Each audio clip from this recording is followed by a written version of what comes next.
It's Havana in 1980. A young man is walking down the street, running errands and going about his daily business. On the outside, he's smiling and waving at passing pedestrians, but inside, he's nervous. It's not that he's done anything wrong, but in Castro's Cuba, you can never be too careful. It's impossible to know who's watching and what their intentions might be. Surveillance really was one of Stalin's broadest and most far-reaching policies. He was very aware that many in the country and throughout the world did not like his policies or authoritarian nature, and that individuals may desire to bring his reign to an end. As a result, he employed various methods of surveillance and censorship. An example of Castro using broad surveillance and acting on the information that he received as a result occurred in 2003 when human rights defenders, journalists, trade unionists, and other critics of the government were tried in closed hearings.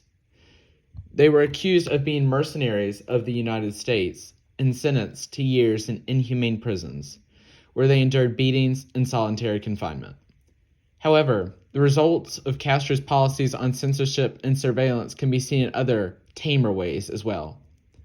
For example, only 25% of Cuba's population was able to access the internet, and only 5% could access the internet from their own homes.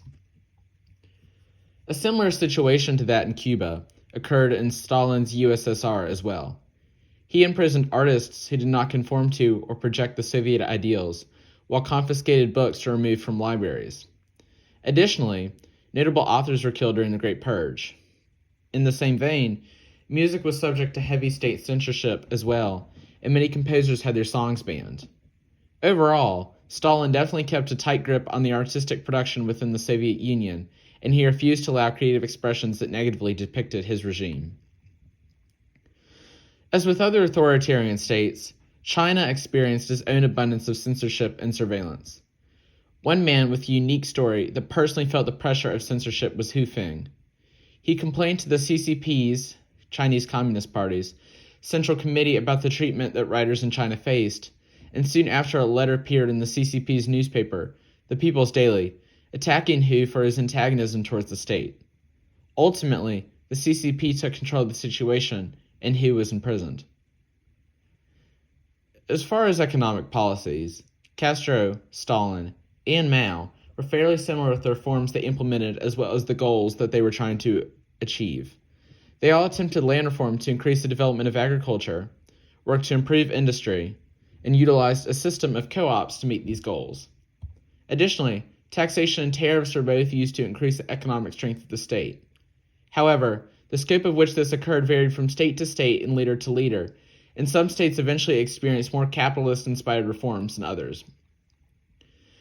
Agricultural reform was one of the most important areas that Stalin attempted to enact change in. Cuba was unique among communist authoritarian states at the time, as it did not urge collectivization, or the process in which peasants pool their resources to form cooperatives, until 20 years after the revolution had begun. However, eventual collectivization had been the ultimate goal of the Cuban government, and it was successful when finally enacted. One form of legislation that was passed which benefited the state and encouraged collectivization was the first agrarian reform law. Passed in 1959, the law placed a 1,000-acre limit on land holdings in the country. Additionally, tariffs were passed to protect domestic industries. In Russia, Stalin also encouraged the process of collectivization, but he did so much more quickly than in Cuba, supporting rapid industrialization and forced collectivization. Unfortunately for the USSR, despite reforms, agricultural productivity increased only slightly, and agricultural techniques that Stalin imposed failed massively.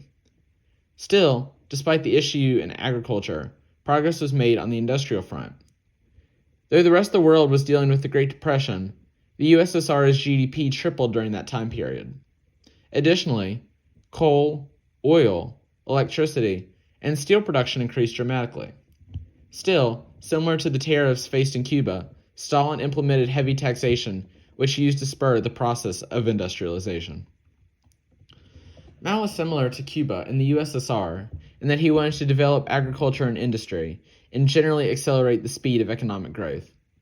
The CCP also supported the use of cooperatives and highly centralized economic planning, and Mao greatly reduced the amount of land that was farmed by private households.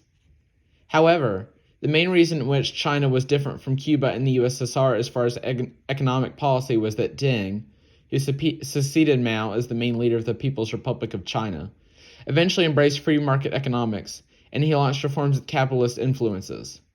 Farmers were allowed to choose what crops they grew. They only had to submit part of the crops that they were produced to the government, and they had to deal with any losses that they suffered on their own. This was different from the more restrictive economic policies of the other communist states at the time, and led to an increase in productivity as farmers were more motivated to work hard. So far, it has clearly been established that individuals faced various sources of oppression and authoritarian regimes, but women's rights was an area in which progress was made in dictatorships throughout the 20th century. Women began to be seen as useful individuals for carrying out the revolution, and as workers who were no longer solely confined to home life and household responsibilities. The way in which women were able to embrace their new roles, however, varied from country to country. In Cuba, women were originally encouraged to work outside of the home during the revolution. They could receive first aid training, and many helped to distribute vaccinations for polio and tetanus. Additionally, many women were allowed to enroll in sewing classes, where they were exposed to the aims and ideals of the revolution. However, the Cuban government did not simply stop with providing job and career opportunities for women. Instead, they actively worked to support women in their career pursuits by establishing daycare centers to allow for children to be cared for, and by enacting laws providing women with paid maternity leave. By providing women both opportunities and respect, as well as the resources needed to begin a career outside the home, many women began to enter the workforce and contribute to the communist economy of Cuba. This broad acceptance of women into society did not simply stop with Cuba. Other authoritarian states began to encourage female involvement in the goals of the community as well. As in other communist authoritarian states at the time, opportunities for women increased dramatically in Russia. Women began to work outside the home in professional fields, and in 1939, 79% of doctors were women, a shocking statistic. Additionally, the number of nurseries increased, giving women the freedom to work despite raising children. However, women also faced manipulation by the state, as the government attempted to use their childbearing abilities to protect the state and encourage stability.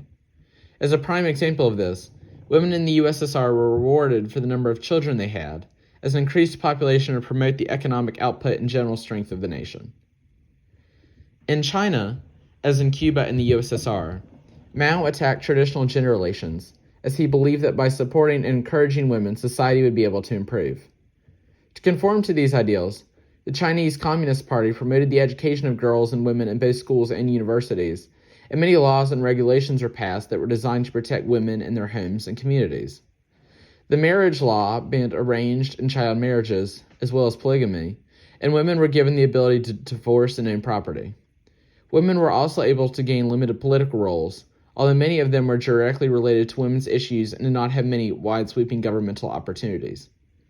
Sadly, women still faced issues associated with gaining new freedoms, such as having the burden of working outside of the home while still caring for the household. Additionally, though laws have been put in place to protect them, in a more practical sense, women were still treated poorly and inferiorly in their local communities. One of the most polarizing issues concerning the societies of authoritarian states in the 20th century was the treatment of minority groups. Many of these ethnic groups had faced widespread discrimination leading up to the periods of revolution, and desires for change were felt among them. Occasionally, in the spirit of revolution, reforms were created which catered to these individuals. However, it was still often difficult to establish a society in which all minority rights were acknowledged and protected. Leading up to the revolution in Cuba, Afro-Cubans had long been one of the main minority groups in the island. Unfortunately, they had long been faced with an environment of racism and the consequences that came from that opposition. Hope began to emerge as the economic and social reforms that were implemented on the population began to benefit the citizens, including minorities such as Afro-Cubans. As a result of these reforms, more individuals in the group were able to access housing, education, and health care. Many Afro-Cubans gained newfound employment opportunities as well. Despite the progress that was made and the influence of reforms, the Cuban government did not do much to directly help alleviate racism in the country. During the 60s, the Cuban government fiercely dealt with any with intellectuals and activists who attempted to raise the issue of racism, and the state brushed the problem under the rug by insisting that it had eliminated racial discrimination. Unlike in Cuba during the revolutionary period, in the USSR, minorities continued to face oppression without much alleviation, whether on purpose or otherwise. People of Jewish descent faced extreme discrimination, as anti-Semitism was prominent in the Union.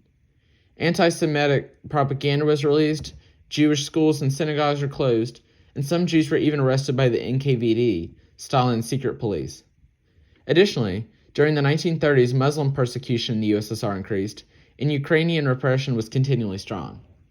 However, like in other communist states such as Cuba, this did not mean that the situation for minorities was entirely bad, as some had small improvements as far as their positions in the community. The Communist Party, for example, increasingly appointed officials from ethnic minorities to state posts, and the Bolsheviks generally tolerated non-Russian cultural expressions. Still, life in the USSR was brutal for almost everyone, including minorities, and they often faced some of the worst treatment by the state. In China, unlike in the USSR but more similar to Cuba, the government made it seem as though they were more tolerant of minorities and willing to work to improve their quality of life. In reality, this did not really occur. For example, the PRC's constitution extended religious freedom to minorities, making it seem as though China was a state that was committed to protecting rights in that area. However, that was not really the case, as the CCP eventually permitted attacks on organized religion, and the religious affairs system was set up to supervise religious activities in China. Additionally, one of the violent activities that the Cultural Revolution was responsible for was destroying Buddhist temples in Tibet. Outside of religion, Mao was known better at protecting minority groups. The Chinese Communist Party was known for attempting to impose socialist values on ethnic minorities, and the increased persecution of those minorities that resisted attempts by Red Guards to eliminate non-communist traditions. However, as was the case in Cuba and the USSR during the revolution, that does not mean that the situation was entirely poor for minorities and that they achieved absolutely no benefits. After Mao left office, the CCP allowed ethnic minorities greater autonomy, provided money to rebuild houses of worship, and the PLA made an agreement with Tibet that gave authority to the Tibetan people. Still, the situation under Mao for minorities, and ultimately anyone in China, can only be described as dreadful. After thoroughly examining the situations in these nations, as we have done in this 3-part documentary, it becomes evident that these dictators, Castro, Stalin, and Mao, truly achieved authoritarian states. After taking note of the strong threat of force, which can only be clearly seen through frequent executions and imprisonments, poor treatment that minorities faced, and the utilization of frequent surveillance and censorship, it becomes impossible to believe that the government set up in each nation did not constitute an authoritarian state. While some dictators may have been more brutal than others, and that they had higher execution counts, showed less mercy, or were less tolerant of others, it is not even necessary to compare their history in those areas, because ultimately all of them were responsible for great losses of human life and dignity.